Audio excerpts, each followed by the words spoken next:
नमस्ते। अभी तक हम पढ़ रहे थे कविता जिसका नाम है मार्था। इसके कवि का नाम है वॉल्टर डे ला मेर।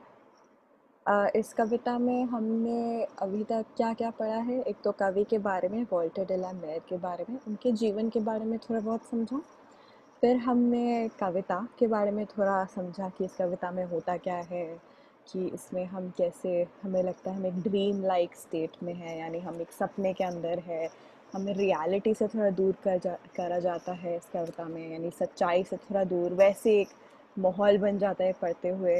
इसमें हम मार्था के बारे में पढ़ते हैं, एक औरत, एक बहुत सुंदर औरत जो काफ़ी जादू भरी मैजिकल मिस्टिकल कहानियाँ हमें सुना रही होती हैं। हमसे मतलब है कि बच्चों को सुना रही होती है इस कविता में, और हमें कैसा महसूस होता है ये कविता पढ़ते हुए।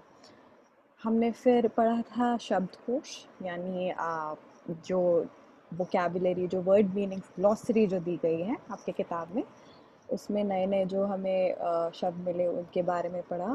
फिर हमने पढ़ा था कविता को लाइन बाय लाइन, ये समझने के लिए क्या क्या होता है कविता में।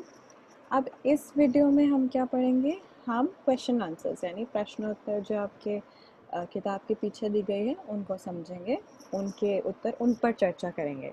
चलिए शुरू करते हैं।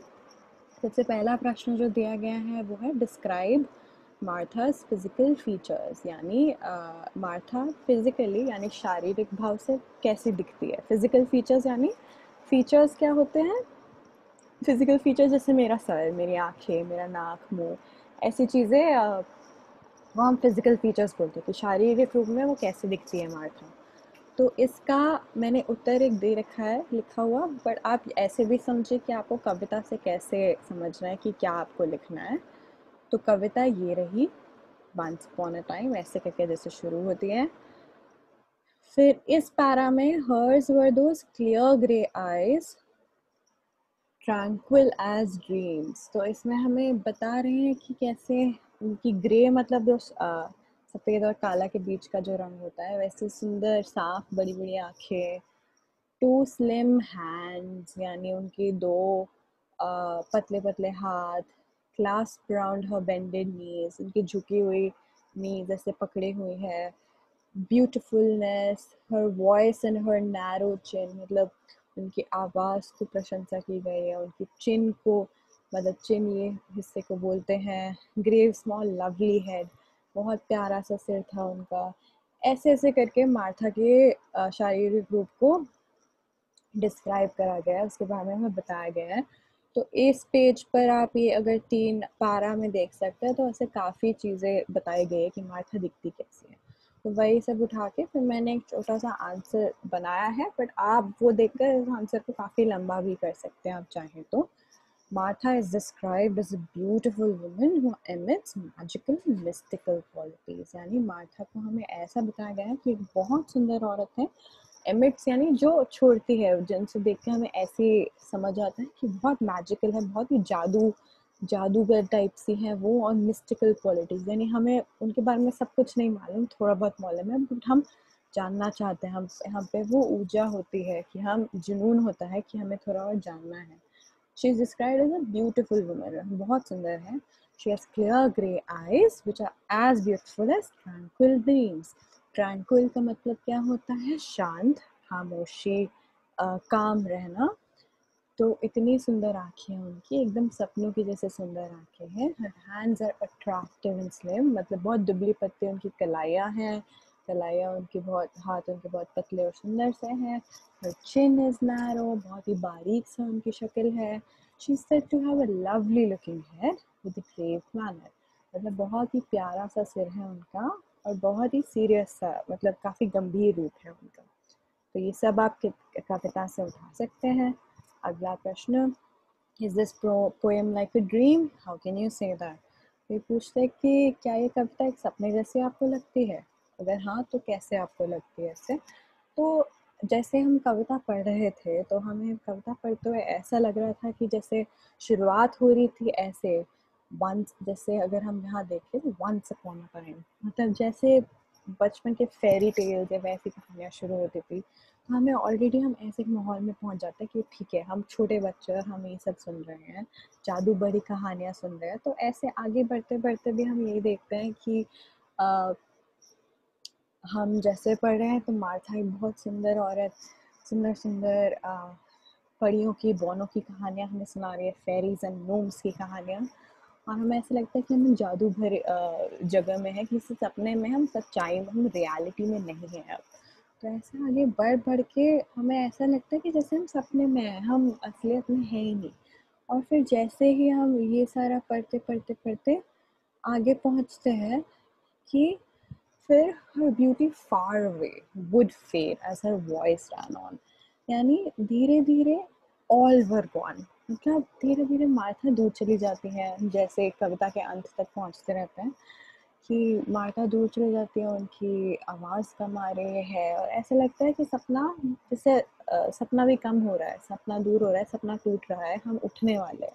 तो ऐसा भाव आता है जैसे हम ये पढ़ते हैं। तो यस, इसका फिर आंसर क्या होगा? Yes, this poem is like a dream, कि हाँ, ये कविता एक सपने की तरह है। This is because while reading, क्योंकि जब हम वो पढ़ रहे होते हैं, one gets the sense that one is in a magical mystical place. तो हम जब ये पढ़ रहे होते हैं तो हमें ऐसा लगता है कि हम एकदम जादू भरी दुनिया में हैं, जहाँ विद मार्था हम ऐसे एक जादू भरी दुनिया में मार्था के साथ हैं और हम उनकी कहानियों को सुन रहे हैं, परियों और नोम्स यानी बौनों पर। The repetition of the phrase once upon a time in the poem also gives a dreamlike feeling। जैसे once upon a time ये जो लाइन है 2 बार आता है पोएम में, एक तो एकदम बिगिनिंग में स्टार्टिंग में आता है और एक बीच में आता है। तो ये जो लाइन है, जैसे हमने चर्चा की थी कि कई बार काफ़ी ऐसे बच्चों की कहानियों जैसे स्नो वाइट, सिंड्रेला वैसे में शुरुआत में बोली जाती है। जैसे वंस अपॉन अ टाइम का मतलब क्या था कि एक बार ऐसा हुआ था। अ, फिर ऐसे करके ये जो लाइन है बार-बार बोलते हैं, तो तब भी हमें लगता है कविता में कि हम एक सपने जैसी स्थिति में हैं, हमें ड्रीम लाइक फीलिंग मिलती है। As the reader is reminded of the childhood. As the reader, क्योंकि जो इंसान है उसको अपने बचपन की याद आती है कि अरे हम ऐसी कहानियाँ सुनते थे। और अगर हम अभी यहाँ पे हैं और हमें बचपन की याद आई, तो इसका मतलब ऐसा नहीं लगता कि कई बार हम सपने देखते हैं कि हम कहीं पर हैं या हम छोटे हैं या हम बड़े हैं, हम अभी जैसे हम वैसे नहीं हैं। ज़्यादातर सपनों में ऐसी चीज़ें होती हैं कि हम अभी जैसे हम वैसे नहीं हैं, अभी जहाँ हैं हम वैसे वहाँ नहीं हैं। तो इसलिए हमें इससे भी एक सपने जैसी फीलिंग आती है, सपने जैसा भाव आता है कि हम अपने बचपन में हैं, जिसमें हम ऐसे बहुत कहानी सुनते थे। तो ऐसी मेमोरीज़ यानी ऐसी यादें भी हमें एक सपने जैसे भाव में डालती है। चलिए आगे बढ़ते हैं। अगला प्रश्न है, how does this poem and, यानी ये कविता कैसे अंत होती है उस कविता में। तो अगर हम वापस जाएँ पोएम पर, तो हम ये देख सकते हैं कि पोएम के एंड में यानी कविता के अंत में हम ये सब देखते हैं कि हर ब्यूटी इज़ फार अवे, मतलब उसका जो खूबसूरती है काफ़ी दूर है, फेड हो जाती है, कम हो जाती है और मार्था की खूबसूरती काफ़ी दूर है, उसकी आवाज़ धीमी हो जाती है, सब धीरे-धीरे चला जाता है। All for done and forgot, यानी सब खत्म हो जाता है, सब हो चुका, सब भूल चुका। And like clouds in the height of the sky, यानी एकदम जैसे आसमान में बड़े-बड़े ऊँचे-ऊँचे बादल हों, वैसे ही our heart stood still in the hush of an age gone by, यानी हमारे दिल जो है शांत हो गए, थम गए। क्यों? क्योंकि एक ऐसा कल जहाँ इतनी सुंदर कहानियाँ हम सुनते थे बचपन में, मासूमियत के साथ, हँसी-खुशी, मार्था जैसी मैजिकल कहानियाँ सुनते थे, वो सब खत्म हो गया, वो सब चला गया। तो हमें अंत तक पहुँचने से थोड़ा-सा दुःख होता है, थोड़ी सैडनेस होती है, थोड़ा नॉस्टैल्जिया कि हमें याद आ रही होती है कि आगे क्या हो रहा था। तो इसलिए फिर अंत में हमें थोड़ा सैडनेस, थोड़ा मतलब हम बहुत खुशी-खुशी शुरू हो रहे थे, बट अब थोड़ा-सा बुरा लगता है कि अरे! ये सब खत्म हो गया। तो इसका फिर हम आंसर क्या देंगे कि in the end the poem seems to suggest that Martha has moved far away and the dream like experience is slowly ending. यानी अंत में ऐसा लगता है कि कविता में ये बोला जा रहा है कि मार्था जो है दूर चलेगी, क्यों? उनकी वॉइस फेड हो रही होती है, मतलब उनकी आवाज़ धीमी हो रही होती है, उनकी ब्यूटी फार अवे चली जाती है, उनकी खूबसूरती दूर हो जाती है। और जो ड्रीम लाइक एक्सपीरियंस है, यानी जो सपने जैसा भाव जो है वो भी अंत हो रहा है, धीरे धीरे खत्म हो रहा है। Martha's voice fades away and the story stop. Martha की आवाज़ दूर हो जाती है और कहानियाँ थम जाती हैं। There is a sense of sadness and nostalgia, यानी बहुत दुख भरा एक भाव आता है। नॉस्टैल्जिया, नॉस्टैल्जिया क्या होता है? नॉस्टैल्जिया यानी जैसे हमें कल के अपने अपने बीते हुए पलों की याद आ रही होती है, उस चीज़ को नॉस्टैल्जिया, उस फीलिंग को, उस भाव को नॉस्टैल्जिया बोलते हैं।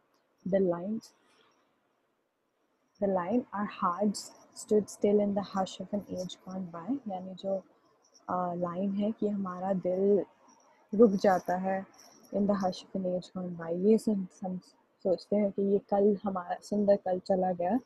इस लाइन से, ये जो लास्ट लाइन है आपकी कविता की, इससे भी हमें ये समझ आता है कि correctly describes the loss of the Joy, यानी बहुत अच्छी तरह बताता है कि ये हंसना खेलना चला गया है, ये अच्छा टाइम चला गया हमारी लाइफ का, जब हमें ऐसी कहानियाँ सुनते थे। Loss of the Joy these stories gave symbolising childhood and how temporary it is, कि ये इतना अच्छा टाइम होता था कि हम बचपन में ऐसे सुंदर कहानियाँ सुनते थे, जैसे मार्था बच्चों को इस कविता में सुना रही होती है। और ये लाइन हमें ये भी दिखाती है, सिंबलाइज करती है चाइल्डहुड को, यानी कि ये लाइन ये समझाते हैं हमें कि बचपन भी चला गया और बचपन कितना टेम्परेरी होता है, मतलब बचपन आते ही चला जाता है, हमेशा किसी के साथ नहीं रुकता। तो ये आप ये सब बोल सकते हैं, और ये सब समझने के लिए आप अपनी कविता के लास्ट के 2 पैरा पे जाके पढ़ के देख सकते हैं आपको क्या क्या इस प्रश्न में बोलना है। फिर है, do you think that Martha and the children enjoyed the stories, यानी क्या आपको लगता है कि मार्था और बच्चों को ये कहानियाँ अच्छी लगी, मज़े आए सुनते हुए? तो इसका प्रश्न, इसका उत्तर अब पूरी ही कविता में आपने जो जो पढ़ा उस हिसाब से आप समझ सकते हैं। तो यानी एक तो है एकदम स्टार्टिंग में आप देख रहे हैं, तो फिर जो कि जो पोएम है, जो कविता है, वो सुनते हुए मार्था बच्चों को बहुत अच्छा लग रहा होता है। क्यों? क्योंकि बच्चे इतने रिलैक्स्ड से होते हैं, इतने आराम से, एल्बोज लॉलिंग, यानी हमने ये पढ़ा था यहाँ पे, अगर जाए कि she sat with her 2 slim hands clasped round her bended knees while we on our elbows lolled and stared at ease, यानी वो अपने 2 पतले पतले नाजुक हाथों के साथ बैठी होती थी, घुटनों के आसपास रखे हुए, और हम बच्चे जो उनकी कहानियाँ सुन रहे होते थे मार्था की, अपने कोहनियों को ऐसे ढीला ढाला छोड़ के आराम से उनको देखते हुए सुन रहे होते थे। तो ये पूरा जो सीन है, ये देख के हमें यही लगता है कि हाँ, उनको मज़े आ रहे होते हैं सुन के। क्यों? क्योंकि वो इतने आराम से बैठे होते थे, कोहनी एकदम ढीली करके, कि अच्छा ये इतनी सुंदर कहानियाँ सुना रही है। और पूरे कविता में मार्था को इतनी अच्छी तरह डिस्क्राइब, उनके उनके शारीरिक रूप को इतने सुंदर तरह से बोला भी गया है। तो इन सब से हमें यही समझ आ रहा है कि भाव जो थे सारे अच्छे थे, कि उनको बहुत मज़े आ रहे थे सुनते हुए। In the very beginning, the poem creates an atmosphere of peace and calm, यानी एकदम स्टार्टिंग से ही, एकदम शुरुआत से ही कविता जो है एक ऐसा माहौल बनाती है, एकदम शांत सुकूनता वैसे वाला माहौल बनाती है। The children are sitting with their elbows lolling, बच्चे बैठे हुए अपनी कोनियाँ ऐसे ढीली छोड़ के, looking at Martha's beautiful clear eyes, Martha की सुंदर ग्रे बड़ी बड़ी साफ साफ आंखों को देखकर, and her lovely head as she narrates the stories, और उसके सुंदर प्यारा सा सिर जैसे अपनी कहानियाँ नरेट करती है, कहानियाँ सुनाती है उनको। There's also a sense of sadness towards the end of the poem as the stories faded away, यानी अभी जो हम बात कर रहे थे कि अंत में कैसा एक थोड़ा दुख जैसा भाव हो जाता है, जैसे मार्था की स्टोरीज खत्म हो रही होती, कहानियाँ उनकी खत्म हो रही होती, उनकी आवाज़ धीमी पड़ जाती है। तो ये पढ़ के भी हमें यही समझ आता है कि अगर उनकी आवाज़ धीमी पड़ने पे ये लोग, उनको उदासी हो रही है, इसका मतलब यही हुआ कि वो जब सुन रहे थे कहानियाँ तो उनको अच्छा लग रहा था। So this also which also proves than how happy and content, मतलब कितनी खुश थी वो, कितनी कंटेंट, कितनी सुकून से अच्छे से खुश थी वो, कि जो बच्चे और मार्था जो थे वो अपनी कहानियों के बारे में बात करते हैं। चलिए आगे बढ़ते हैं। Martha begins with happy and tranquil note and ends with sadness.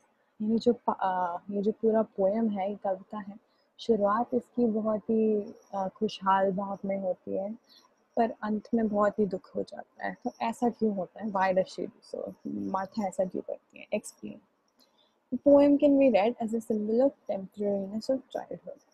तो ये जो पूरी कविता में क्या कहते हैं, पूरी कविता में हमने ऐसे सीखा समझा कि जैसे शुरुआत में हम जैसे बचपन में हम जो कहानियाँ सुनते थे तो हमें कविता पढ़ते हुए उस चीज़ की याद आती है, वंस अपॉन अ टाइम, जैसे फेरी टेल्स, परियों की कहानियाँ हम सुनते थे। तो ऐसा लगता है कि वो सुनते-सुनते हमें अच्छा लग रहा होता है। फिर अंत में हम देखते हैं कि मार्था की आवाज़ धीमी हो गई, हम कहानियाँ नहीं सुन रहे और बच्चों की कहानियाँ नहीं सुन रहे उस कविता में, और तो ऐसा लगता है अरे ये तो टाइम ही चला गया। तो एक तरह से ये भी देख सकते हैं कि ये सिंबल है टेम्परेरीनेस ऑफ चाइल्डहुड का, यानी बचपन किसी के लिए थमता नहीं। और ये कविता हमें ये बताने की कोशिश कर रही है। सिंबल यानी एक चीज़ की तुलना करके दूसरी चीज़ के बारे में कुछ बताना। तो हम कविता को देखकर बोल रहे कि अरे ये हमें ये बता रही हैं कि बचपन कितना टेम्परेरी था, मतलब बचपन किसके लिए रुकता नहीं था, हमें बचपन की इतनी याद आ रही है। Through a dream like setting creating a tranquil atmosphere, यानी एक सपने जैसा माहौल बनाकर, ट्रैंक्विल एटमॉस्फेयर यानी ट्रैंक्विल मतलब सूदिंग, काम, शांत, वैसा एक माहौल बनाकर, शांत सा माहौल बनाकर, the poet takes us from a happy calming beginning to a nostalgic and sad ending, यानी कवि हमें एक बहुत हंसमुख सा शुरुआत से ले जाकर एक बहुत दुख भरी एंडिंग, दुख भरी अंत में ले जाता है, नॉस्टैल्जिक सा, जहाँ पे हमें याद आ रहा था अरे हमारे बचपन के दिन कितने अच्छे थे, अरे जो मार्था थी हमें कहानियाँ सुना रही थी, हमें कितना अच्छा लगता था। Martha tells a magical mystical stories of fairies and gnomes. Martha एक बहुत जादू भरी कहानी हमें बता रही होती है परियों की और बौनों की, ड्रॉइंग द रीडर्स इन, लोगों को ऐसे एकदम काबू कर लेना अपनी कहानी से सुनाते हुए, and reminding them childhood memories. और मतलब कविता पढ़ते हुए लोग ऐसे एकदम काबू हो जाते हैं मार्था और मार्था की जो सारी कहानियों से, और उनको फिर अपने बचपन की यादें आने लग जाती हैं। As the poem progresses like a metaphor for childhood, यानी जैसे कविता हम पढ़ रहे होते हैं एज अ मेटाफॉर। मेटाफॉर क्या होता है, यानी रूपक, हिंदी में रूपक बोलते हैं, यानी किसी चीज़ की तुलना करके हम बता रहे हैं कि ये चीज़ इस चीज़ की तरह है। तो जैसे हमने बोला कि कविता जो है एक मेटाफॉर है चाइल्डहुड का, यानी मेटाफॉर है, मतलब ये हमें ये कविता पढ़ के हमें ये समझ में आ रहा है कि बचपन कितना कम होता था, मतलब बचपन किसी लिए रुकता नहीं था, ऐसे यूँ चला जाता था, कितना अच्छा टाइम होता था। तो कविता पढ़ते पढ़ते हमें ये समझ आता है कि Martha's voice and beauty leaves the reader and her stories fade. तो जैसे बचपन किसी लिए नहीं रुकता था, वैसे मार्था और मार्था की कहानियाँ भी किसी के लिए नहीं रुकी, और वो चलते बोलते बोलते चली गई। तो फिर उनकी कहानियाँ ख़त्म हो जाती है और हम अंत करते हैं सैड नॉस्टैल्जिया वाली फीलिंग से। आगे बढ़ते हैं। अगला प्रश्न है कि explain the mood of the poet when he says our heart stood still in the hush of an age gone by, यानी हमारा दिल जो है थम गया in the hush of an age gone by, क्योंकि कल जो चला गया ये देखकर हमारा दिल थम गया। तो फिर ये प्रश्न हमें पूछ रहा है कि ये बताओ कि कवि ने ऐसा क्यों बोला, कवि को क्या महसूस हो रहा था जब ये बोल रहा था। तो हम ये मानते हैं कि ये जो लाइन है ये एकदम अंत वाली लाइन है इस पोएम की, इस कविता की। तो हम जानते हैं कि बहुत ज़्यादा बहुत सैड, बहुत उदास, बहुत वैसी लाइन है ये कि बहुत बुरा लग रहा है, उसको थोड़ा उदासी हो रही है।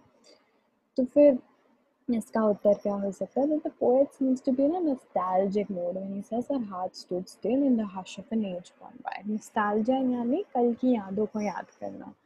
तो फिर वो बोलता है कि our heart stood still in the hush of an age gone by। तो इसमें ऐसा लगता है कि पोएट कह रहा है कि अरे वो टाइम चला गया, मुझे उस टाइम की याद आ रही है।